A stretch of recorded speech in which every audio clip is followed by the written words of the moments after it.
Hello. Hello. Am I audible?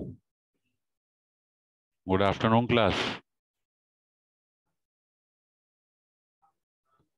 Hello, आवाज आ रही है बेटा सभी को? Yes sir. ठीक है, तो हम लोग थर्ड यूनिट डिस्कस कर रहे थे लास्ट टाइम। ठीक है, और इफेक्टिव लेंथ हमने एंटीना का डिस्कस किया था। ठीक है, इफेक्टिव लेंथ हम बता रहे थे, that is the fourth parameter. Clear? So इसकी डेफिनेशन ने आपको बताई थी, it is used to indicate the effectiveness of an antenna as a radiator और receiver of EM energy, means electromagnetic energy. ठीक है, ये देख सकते हैं आप, इफेक्टिव लेंथ जो हमारी ट्रांसमिटिंग एंटीना के लिए हमने निकाला था, तो ये हमारा बेसिकली द एंटीना लेंथ है। ठीक है, it is the effective length.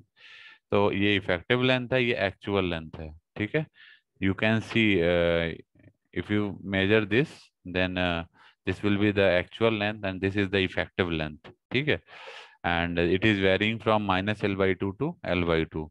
At this point the impedance is 0 at center point, and here you can see you are getting the current due to some impedance. Clear? Also means there is a loss of you can say the power, radiated power getting lost due to the radiation resistive effect. Clear? So इसको हम लोग दोनों के लिए निकालेंगे effective length, अगर हम देखें ट्रांसमिटिंग एंटीना के लिए भी और रिसीविंग एंटीना के लिए भी। तो बेसिकली क्या है, it is equal to the, transmitting antenna की बात करें तो it is equal to the length of an equivalent linear antenna which radiates the same field strength as the actual antenna. ठीक है, कि जो फील्ड स्ट्रेंथ ये एक्चुअल एंटीना रेडिएट करेगा वही आपका इफेक्टिव, इससे भी आपका अगर रेडिएशन हो रहा है सेम सेम फील्ड का, then in that case we can say you can say the length should be equal. Clear? So the current that is constant, that is flowing through the length of a linear antenna basically. Clear? That current is constant, like this you can see this is the current that is flowing through this. Clear? That is a constant current. So if you calculate the effective length for transmitting antenna, then the relation is what, Tx is the transmitting antenna, and L effective is the effective length, that is equal to 1 upon IC. IC is the constant current from minus L by 2 to L by 2. That is the range of the length, that is the minus L by 2 to L by 2. IZ into DZ. ठीक है, और length है तो इसकी unit भी आपकी metre में होगी, तो unit is your in metre. Clear? तो फिर रिजल्ट आएगा। Similarly, you can find the effective length of receiving antenna. ठीक है, it is also defined as the ratio of open circuit voltage developed at the terminal of the antenna under the received field strength. Clear? जो भी field strength आपको receive हो रही है receiving antenna पे, ठीक है, उसके रेस्पेक्ट में जो ओपन सर्किट वोल्टेज टर्मिनल्स पे डेवलप हो रहा है, that will be your effective length of receiving antenna. So you can see the effective length of receiving antenna will be open circuit voltage, that is V naught C by E. E is the field strength that are received. ठीक है, so the unit will be in meter, you can see. So you can see the effective length is less than the actual length. This is always true, means जो effective length होगी वो हमेशा actual length से हमेशा कम होगी, ये ध्यान रखिएगा। ठीक है, जो इफेक्टिव लेंथ होती है that is less then the actual length. ठीक है, इसके बाद जो नेक्स्ट पैरामीटर है हमारा रेडिएशन इंटेंसिटी है। इसकी भी डेफिनेशन आपको दिख रही होगी, it is defined as the power radiated in a given direction per unit solid angle. ठीक है, ये बताता है रेडिएशन इंटेंसिटी की किसी पर्टिकुलर डिजायर डायरेक्शन में जो पावर रेडिएट हो रही है वो पर यूनिट सॉलिड एंगल्स के साथ उसका जो रेशियो है वही आपकी रेडिएशन इंटेंसिटी को बताता है। ठीक है, तो इसको हम आर आई से रिप्रेजेंट करते हैं, and R I is equal to, you can see R square P, here you can see R square P is equal to R square, P की वैल्यू है E square by eta naught. Clear? Exactly जो ये P है, P हमारा power radiated है, and R is your radius of the sphere, क्योंकि जो pattern मिलेगा वो कुछ स्पेरिकल उसमें मिलेगा आपको ठीक है। And eta not is the intrinsic impedance of the medium, जो यहाँ देख रहे हैं आप, ठीक है। ई आपका इलेक्ट्रिक फील्ड स्ट्रेंथ है, दैट इज वोल्ट पर मीटर। आर आई जो हमारा है वो हमने बताया आपको रेडिएशन इंटेंसिटी है in terms of theta and phi, मतलब means you can say as a function of theta and phi. जो सॉलिड एंगल का जो हमारा यूनिट होता है वो स्टेरेडियन होता है, ये सभी को पता है। जो ईटा नॉट है ये सॉलिड एंगल है, इंट्रिंसिक सॉरी इंट्रिंसिक इम्पीडेंस है, ठीक है। और ठीक है,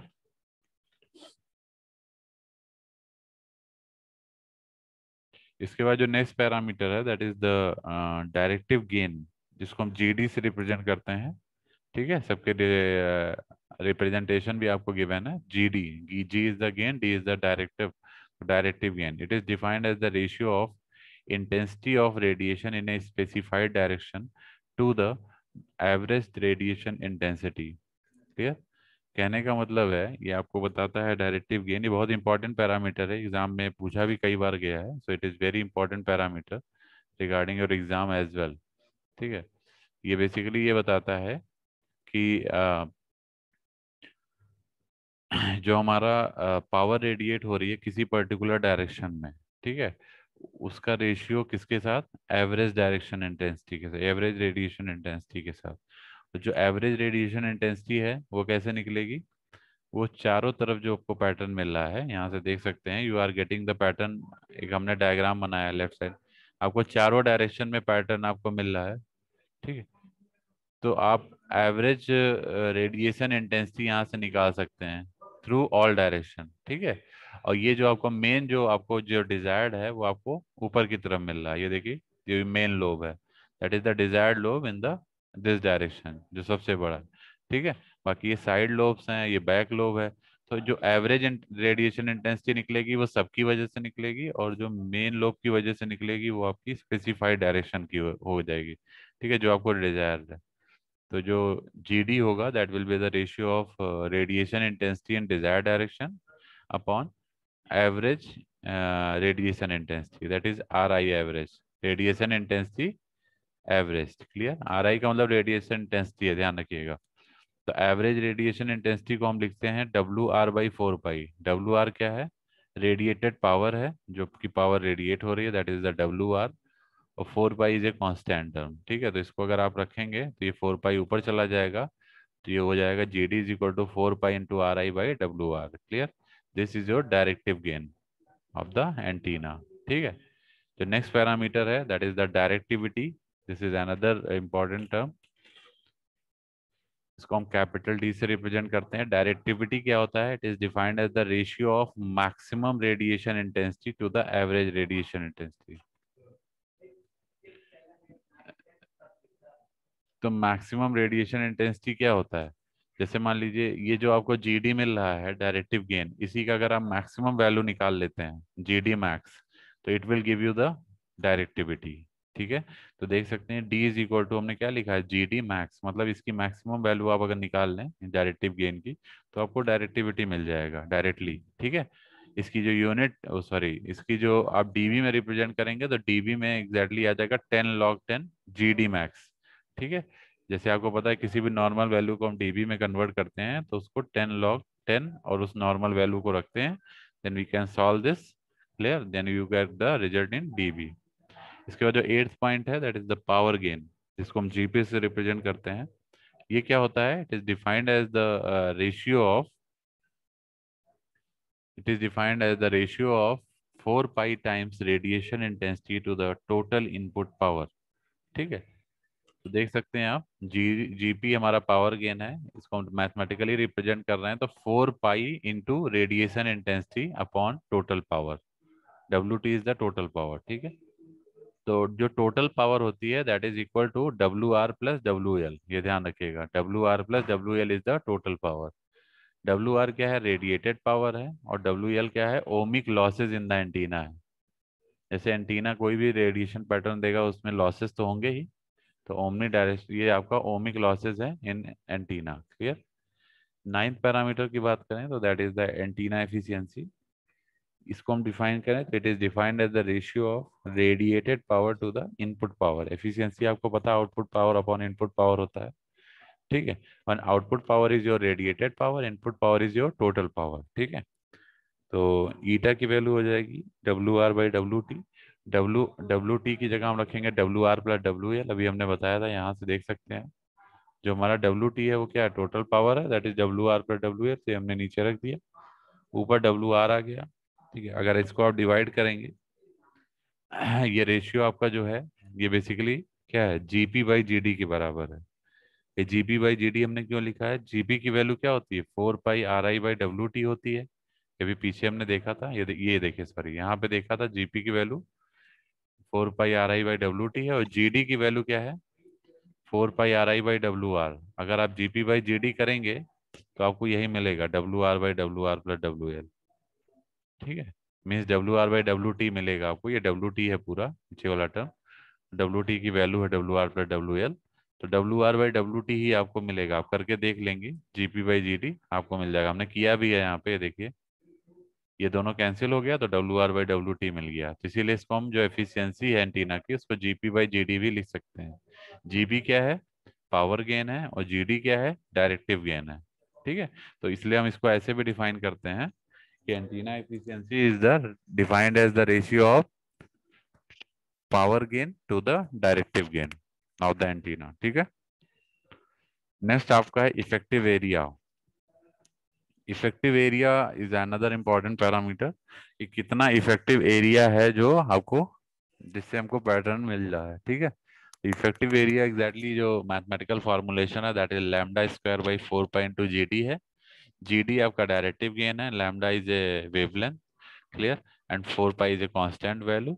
इसको दूसरे फॉर्म में भी रिप्रेजेंट कर सकते हैं in terms of radiated power, अगर आप सॉरी रिसीव पावर इसको लिखना चाहें तो A is equal to W R by rho, W R by P हो जाएगा। और पी क्या है, power flow per square metre है। ठीक है, मतलब पावर पर मीटर। ठीक है, for incident wave, clear, and W R is the receive power in watt. ठीक है, तो रिसीव पावर का पावर फ्लो के साथ पर स्क्वायर मीटर जो रेशियो होता है उसको हम इफेक्टिव एरिया कहते हैं। ठीक है, इसका नेक्स्ट पैरामीटर है आपका एंटीना इक्विवेलेंट सर्किट। तो antenna equivalent circuit is similar to the RLC circuit. RLC circuit आपने सीरीज में पढ़ा होगा इलेक्ट्रिकल में, तो वैसे ही antenna equivalent circuit is also same as the RLC circuit. ये आर ए का मतलब है एंटीना रेजिस्टेंस, एल ए का मतलब है antenna impedance, sorry antenna inductance, और सी ए का मतलब है antenna capacitance, Z A is the antenna impedance, clear, जो कनेक्टेड है। तो अगर आप देखेंगे सीरीज सर्किट का अगर आप इक्विवेलेंट निकालते हैं तो सिंपली आपको पता है जो जेड ए की वैल्यू आएगी that will be R plus XL minus XC का होल स्क्वायर। ठीक है, Z A square is equal to R R plus XL minus XC का होल स्क्वायर। ठीक है, अब हमारा एक क्वेश्चन है, जो नॉर्मल हमारी आरएलसी सर्किट होती हैं, ये आप लोगों ने पढ़ा भी है, और हमारा जो ये सर्किट है, ठीक है, that is antenna equivalent circuit, दोनों में क्या डिफरेंस होता है, कौन बताएगा। जो नॉर्मल आरएलसी सर्किट होती है और एंटीना बेस्ड हमारी जो इक्विवेलेंट आरएल सर्किट है, LC sorry R A L A और एल सी ए की जो सर्किट है उसमें क्या डिफरेंस है। इसमें जो मेन डिफरेंस है आप लोग को पता होगा, in series RLC circuit basically जो हमें मैक्सिमम आउटपुट मिलता है वो रेजोनेंट फ्रीक्वेंसी पे मिलता है। ये सभी को पता है कि रेजोनेंट फ्रीक्वेंसी पे ही हमको इस मैक्सिमम स्पेक्ट्रम का पोर्शन मिलता है। लेकिन जो हमारा ये हमारा नॉर्मल आरएलसी के केस में, लेकिन अगर एंटीना के रिगार्डिंग आरएलसी सर्किट बनाएंगे तो उस केस में अपोजिट है। उस केस में क्या होता है, थोड़ा सा शिफ्टिंग हो जाती है, रेजोनेंट फ्रीक्वेंसी पे पीक ना मिलके थोड़ा शिफ्ट होके मिलता है। ठीक है, ये हमारा डिफरेंस है, आप देख भी सकते हैं, नेक्स्ट स्लाइड पे हमने डायग्राम भी बनाया हुआ है, ये देखिए। तो ये स्लाइटली शिफ्टेड होता है, ये देखिए कंडक्टेंस का फ्रीक्वेंसी के साथ ग्राफ बनाया है फॉर एन एंटीना सिस्टम। आप देखेंगे कि ये जो है प्लॉट में जो सेंटर पॉइंट है यहाँ कहीं है, ठीक है, इस जगह पे, तो सेंटर से आप देख सकते हैं थोड़ा शिफ्टेड है ये पीछे की तरफ, यहाँ पे कहीं मिल रहा है। ठीक है, इस जगह पे, तो ये सेंटर पे पीक नहीं मिल रहा है, पीक वैल्यू आपकी ये है लेकिन सेंटर पे पीक नहीं मिल रहा है, सेंटर यहाँ है रेजोनेंट फ्रीक्वेंसी पे, तो अगर आप नॉर्मल आरएलसी सर्किट यूज करते, जो इलेक्ट्रिकल में आपने पढ़ा भी है सीरीज में आरएलसी सर्किट, उसमें जो आपको मैक्सिमम आउटपुट मिलता है वो कहाँ मिलता है, सेंटर फ्रीक्वेंसी या रेजोनेंट फ्रीक्वेंसी पे। लेकिन जो एंटीना डिजाइन के एस्पेक्ट में देखेंगे तो सीरीज आरएलसी सर्किट में जो सेंटर आउट मैक्सिमम आउटपुट मिलता है वो रेजोनेंट फ्रीक्वेंसी से थोड़ा शिफ्टिंग पे मिलता है।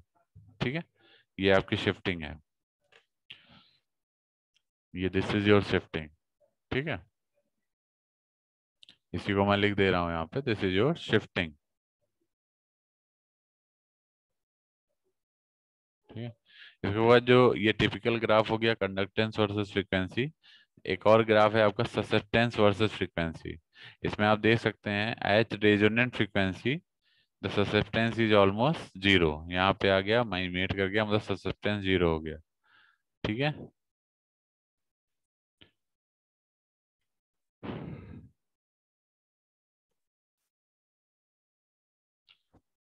अब इसमें आप ये सारे वैल्यूज निकाल सकते हैं, देख सकते हैं जो हमने अभी बताया था for series RLC circuit, you know that the equivalent impedance that is Z A will be equal to R plus XL minus XC. ठीक है, J R plus J XL minus XC. ठीक है, एक्सएल की value क्या होती है, omega L होती है, सभी को पता है। इंडक्टिव रिएक्टेंस की वैल्यू ओमेगा एल होती है, कैपेसिटिव रिएक्टेंस की वैल्यू 1/ओमेगा सी होती है, एक्ससी की वैल्यू। दोनों वैल्यू आप यहाँ रख सकते हैं एक्सएल और एक्ससी की जगह पे। then you can calculate ZA, that is antenna impedance. Similarly you can calculate the admittance। admittance निकालने के लिए क्या करना है, 1/ZA कर देना है। impedance पता है तो admittance के लिए 1/ZA कर दीजिए, एंड 1/ZA करेंगे तो ये R will be converted into G। G is the, G क्या है, जैसे ये हमारा R है, R इस R का उल्टा G है, तो R हमारा रेजिस्टेंस है, तो G क्या है, कंडक्टेंस। देखिए लिखा भी है यहाँ पे, दिस इज योर कंडक्टेंस। और बी क्या है, B is the opposite of XL minus XC, तो बी क्या है, ससेप्टेंस। ठीक है, दिस इज योर ससेप्टेंस। तो प्लॉट भी हमने दिखाया था पीछे कंडक्टेंस और ससेप्टेंस का with respect to frequency. Next parameter है आपका एंटीना बैंडविड्थ। ठीक है, ये क्या होता है, ये एक इंपॉर्टेंट पैरामीटर है एंटीना बैंडविड्थ। बैंडविड्थ आप लोग को पता है, bandwidth is the difference of frequency from higher to lower। Yeah. So it is defined as a range of frequencies over which the antenna maintains its characteristics and parameters। कहने का मतलब है ये बैंडविड्थ एंटीना के term में वो portion है frequency का जहाँ पे एंटीना अपनी कैरेक्टरिस्टिक्स को मेंटेन रखता है। लाइक गेन हो गया, फ्रंट टू बैक रेशियो हो गया, स्टैंडिंग वेव रेशियो हो गया, रेडिएशन पैटर्न हो गया, इम्पीडेंस हो गया, पोलराइजेशन हो गया, डायरेक्टिविटी हो गया, ये सबको मेंटेन रखता है उस पर्टिकुलर बैंड रेंज में, उस पर्टिकुलर बैंड विड्थ में। ठीक है, without considering the changes, change नहीं होना चाहिए। ठीक है, इसके बाद आता है front to back ratio, that is FBR। तो फ्रंट टू बैक रेशियो की अगर हम बात करें, अ, एक मिनट, हाँ, तो फ्रंट टू बैक रेशियो की मैं बात कर रहा था। ठीक है, इसको हम लिखा देते हैं, नेक्स्ट पैरामीटर है, इसको नोट कर लीजिए। 13 और 14, दो पैरामीटर और बचे हैं, फ्रंट टू बैक रेशियो और एक पोलराइजेशन। इसके बाद ये सारे पैरामीटर आपके कवर हो जाएंगे, बेसिक पैरामीटर एंटीना के। मेरी आवाज आ रही है सभी को, हेलो, वॉइस आ रही है सभी को। Yes sir. हाँ ये सर, बहुत, आ रही है। जितने भी पैरामीटर हैं ये इंडिविजुअली भी पूछे जाते हैं पेपर में, ऐसा नहीं कि एक साथ पूछ लेगा कि सारे पैरामीटर डिफाइन करिए। ठीक है, what are the different types, ये बड़े क्वेश्चन में आ गया तो सारे पैरामीटर पूछ लेगा। या आप, हाँ, या ऐसा हो सकता है कि आपसे केवल पैरामीटर्स के नेम पूछ ले कि what are the different parameters, write down, mention it. ठीक है, तो आपको केवल मेंशन करना होगा कौन कौन से पैरामीटर। या किसी जैसे 2 नंबर के क्वेश्चन में आ जाता है तो कोई ना कोई पैरामीटर में से पूछ लिया जाता है। ठीक है, तो हम जो 13th है that is front to back ratio है। ठीक है, और इसको FBR भी कहते हैं। It is defined as the ratio of, तो लिख लीजिएगा आप लोग, मैं नोट कर रहा हूँ यहाँ पे।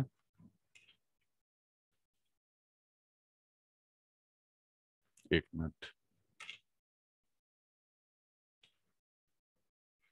Okay, so it is defined as the ratio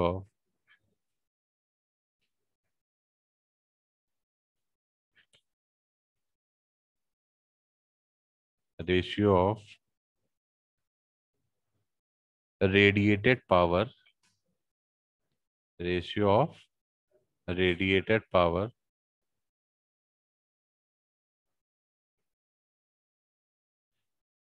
in the desired direction. जिस डायरेक्शन में आप रेडिएट करा मतलब रेडिएशन मिल रहा है, ठीक है ना, इन द डिजायर्ड डायरेक्शन,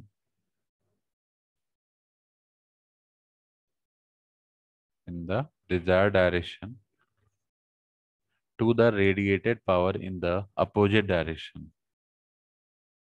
इसीलिए फ्रंट टू बैक कहते हैं इसको. फ्रंट पे आपको डिजायर्ड पैटर्न मिलेगा और बैक पे आपको अनडिजायर्ड पैटर्न मिलेगा ना. क्या लिखा आपने? Desired direction to the radiated power in opposite direction, radiated power in the opposite direction.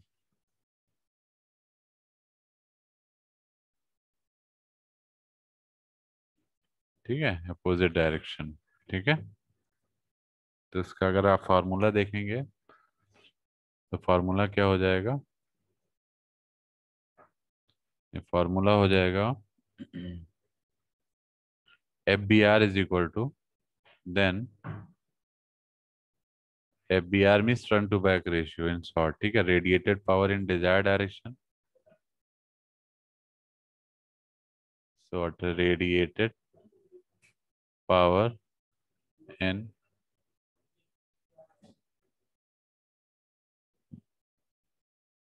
desired direction upon radiated power in opposite direction.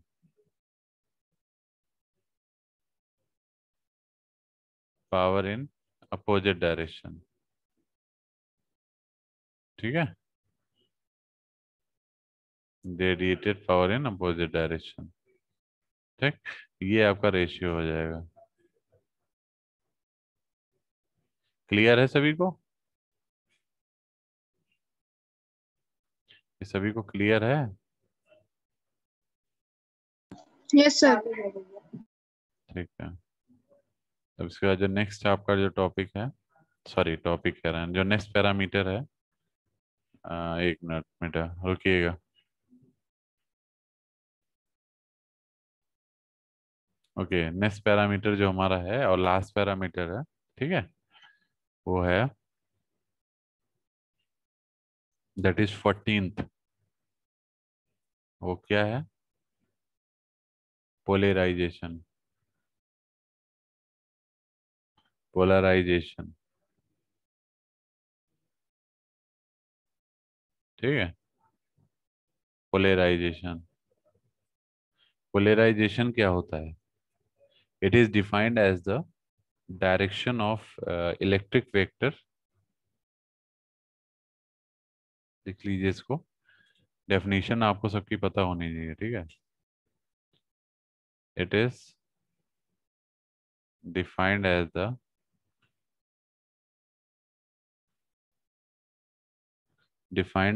The direction of electric vector, direction of electric vector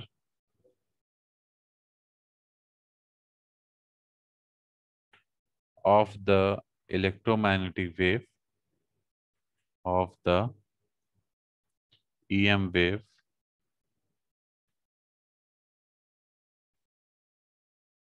ठीक है, of the EM wave produced by an antenna, produced by an antenna.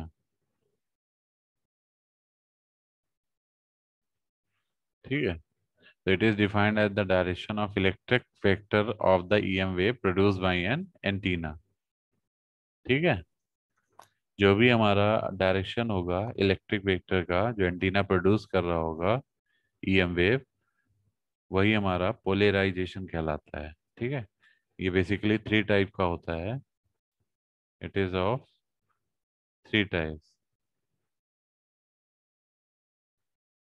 3 तरीके का होता है। पहला है linear polarisation,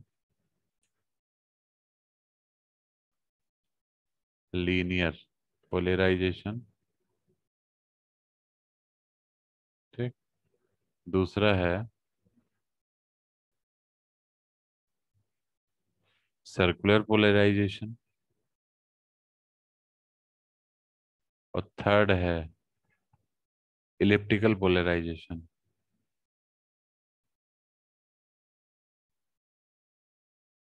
ठीक है, ये 3 पोलराइजेशन हमारे होते हैं। ठीक है, एंटीना के अंदर सर्कुलर, इलिप्टिकल एंड लीनियर भी हमारा फर्दर। लीनियर पोलराइजेशन को देखें, ठीक है, तो लीनियर भी हमारा 3 टाइप्स का होता है। लीनियर, केवल लीनियर की बात कर रहे हैं हम। लीनियर भी आपका 3 टाइप्स का होता है। हॉरिजॉन्टल पोलराइजेशन या हॉरिजॉन्टल लीनियर पोलराइजेशन। ठीक। दूसरा होता है वर्टिकल, और थर्ड होता है थीटा पोलराइजेशन, थीटा पोलराइजेशन। ठीक है, ये 3 आपके पोलराइजेशन है, 3 तरह के। ठीक है, जो 3 तरह के हैं, और लीनियर भी हमारा horizontal, vertical and theta polarization में डिवाइडेड है। ठीक है, जो रोटेशन की हम बात करते हैं, जैसे पोलराइजेशन में आपने निकोल प्रिज्म वगैरह पढ़ा होगा पहले। मैं एग्जाम्पल के तौर पे बता रहा हूँ। ऑप्टिकल पोलराइजेशन में वो क्या करता था, वो रोटेट कराता था। ठीक है, रोटेट करता था लाइट और लाइट को। ठीक है, तो एग्जैक्टली यहाँ भी इसी तरह से कुछ कॉन्सेप्ट है। तो ये यहाँ जो पोलराइजेशन है वो आपका रोटेशन के लिए यूज हो रहा है। Sense of rotation, that will rotate, it may be in right direction, right handed और लेफ्ट हैंडेड। ठीक है, जैसे निकोल प्रिज्म का काम होता है। ठीक है, फिजिक्स में आपने पढ़ा होगा। इसीलिए इनको हम राइट हैंडेड और left handed circular oblique elliptical polarization भी कहते हैं।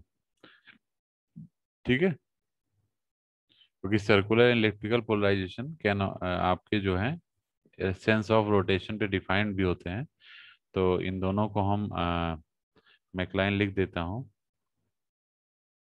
Circular and elliptical. ठीक है, पोलराइजेशन। ठीक है,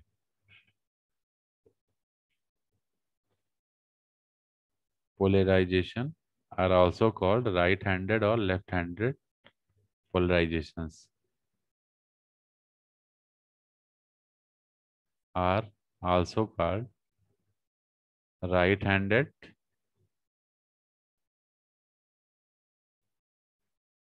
handed or left handed polarizations।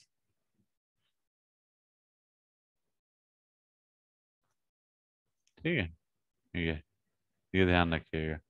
ठीक है, तो ये आपके 14 पॉइंट हो गए जो हमारे बेसिक एंटीना पैरामीटर्स हैं। ठीक है, ये 14 पॉइंट हमने अभी कवर कराए हैं, ये देख सकते हैं आप लोग।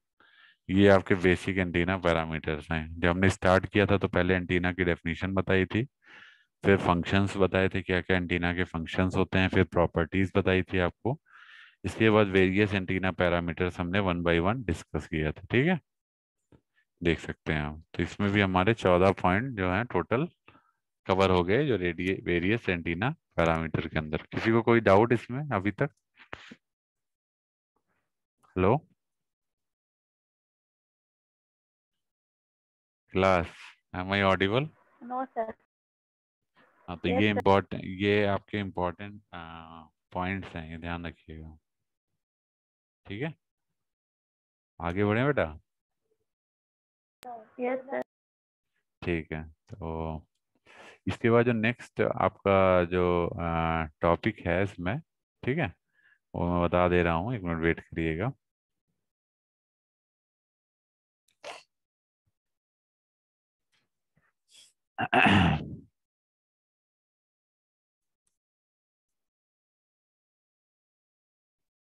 एक मिनट वेट करिएगा जरा सा।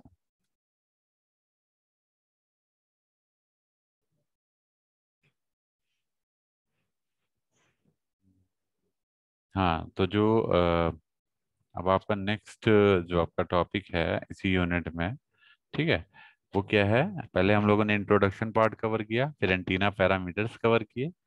अब हम लोग कुछ एंटीना एलिमेंट्स भी होते हैं, बेसिक एंटीना एलिमेंट्स, ठीक है, क्या क्या होते हैं वो भी देखेंगे, ठीक है। और उसके बाद हम लोग फर्दर और और भी चीज़ों को हम डिस्कस करेंगे, ठीक है, स्टेप बाय स्टेप, हाँ, डिटेल में, ठीक है। पहले हम आ जाते हैं इसमें, जो नेक्स्ट हमारा है बेसिक एंटीना एलिमेंट्स, ठीक है, कौन कौन से हमारे बेसिक एंटीना एलिमेंट्स होते हैं। तो मैं उसी पे आ रहा हूँ, एक मिनट रुकिएगा।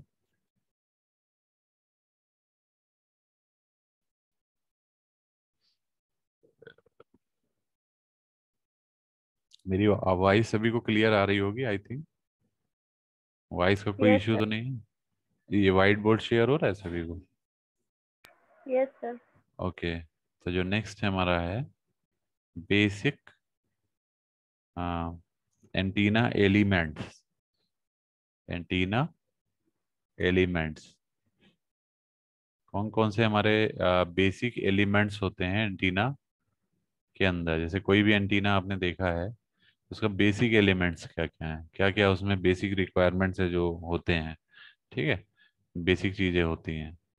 तो पहले इसमें देखेंगे जो हमारे बेसिक एलिमेंट्स हैं, तो लिख लीजिए इसमें point by point. Basic elements are the basic antenna elements are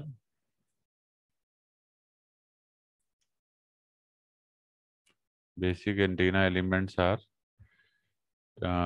alternating current element पहला होता है, ऑल्टरनेटिंग, ठीक है, current element,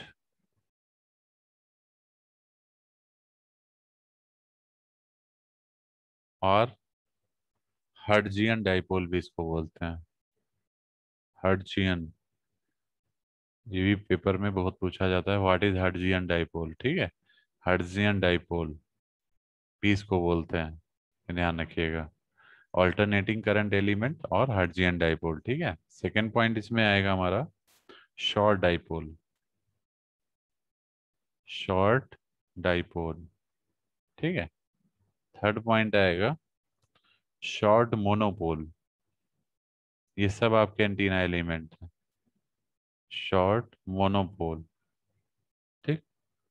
and fourth one is your half wave dipole, half wave dipole, ठीक है। Fifth is quarter wave monopole, quarter wave monopole, ठीक है। तो ये सब हमारे एंटीना एलिमेंट्स हैं। अब अगर हम बात करें पहले वाले एलिमेंट की, that is your alternating current element और हर्ट्जियन डाइपोल, तो इसकी डेफिनेशन अगर आप लिखना चाहें लिख सकते हैं, ठीक है। अब मैं वन बाय वन डेफिनेशन आपको बता दे रहा हूँ। जैसे पहला वाला हमारा है alternating current, alternating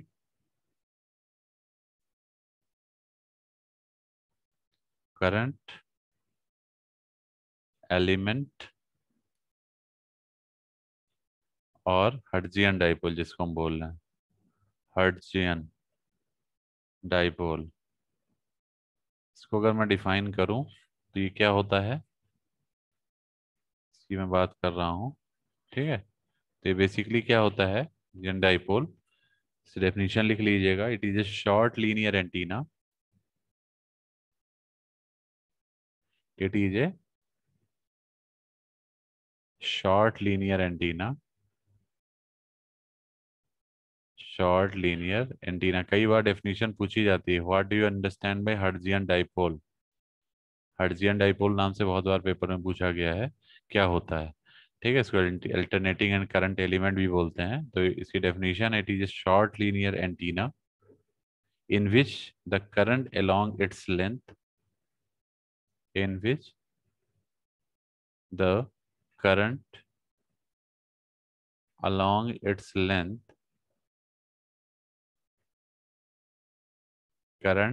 its length is assumed to be constant, is assumed to be constant, assumed to be constant, ठीक है। तो सेकंड हमारा है, सेकंड क्या है, शॉर्ट डाइपोल, शॉर्ट डाइपोल, ठीक है।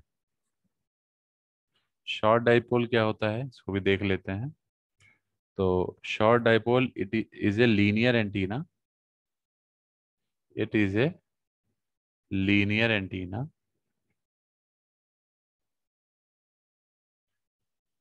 whose length is less than lambda by 4, whose length is less than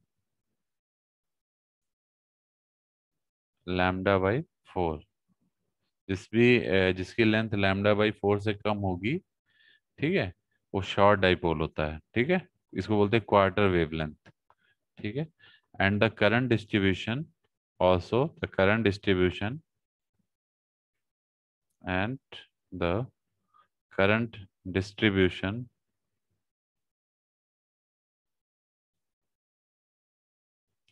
is assumed to be triangular, is assumed to be triangular, ठीक है। ये हो गया शॉर्ट डाइपोल, ठीक है। और जो नेक्स्ट आता है हमारा इसी फेज में, जो हमने अभी देखा है, थर्ड वन, थर्ड वन आपका क्या था, शॉर्ट मोनोपोल, ठीक है, शॉर्ट मोनोपोल। शॉर्ट मोनोपोल क्या है, it is a linear antenna whose length is less than lambda by 8, ठीक है। It is a linear antenna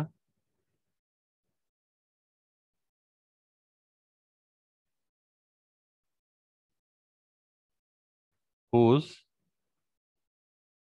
length is less than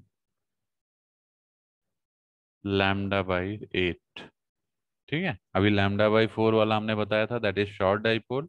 short monopole में लैम्डा बाई 8 से कम होगा, ठीक है।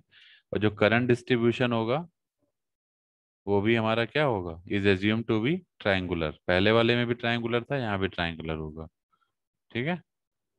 एंड द करंट डिस्ट्रीब्यूशन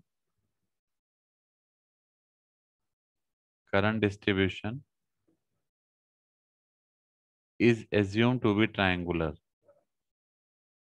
ठीक है, एज्यूम टू बी ट्राइंगुलर।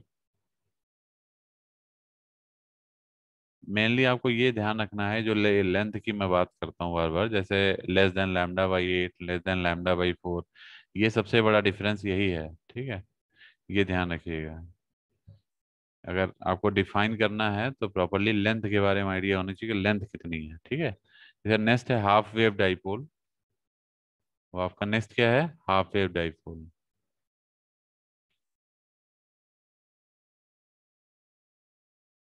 ठीक है, हाफ वेव डाइपोल।